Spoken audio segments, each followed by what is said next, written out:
bilbila Tecno fayyadame yookaan Samsungii takkaaf irraa jijjiireen beeku. Taphattoota kubbaa miilaa keessaa isaan galii gurguddaa galchuu keessaa isa tokko. Viidiyoo kana jalqabuun duratti mana kana share, like, comment, follow godhuudhaan nu jajjabeessaa.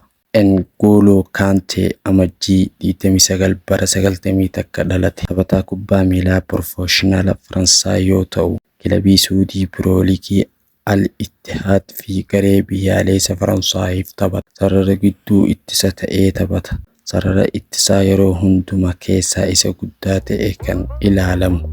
Dandeettii fi hojii saffisaa dirree irratti qabu beekama.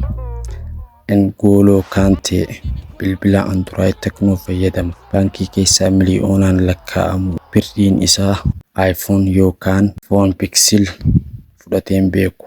Kubbaa miilaa addunyaa keessatti namootaan kabajamaa, gatiif deebisanii fi jaalatamaa keessaa tokko ta'ee ilaalama. Dirree alaa gad of qabu, garmalee fi saffisaa hojii anniisa guddaa qabuun beekamu. Yeroo baay'ee nama garaa laafeessuu fi duuba lallaafaa ta'ee fi kabajaa ol'aanaa ispoortii kana keessatti argatus waancaa addunyaa, Champions League fi waancaa Pro League dachaa dabalatee lafa irratti hafee jedhamee ibsama.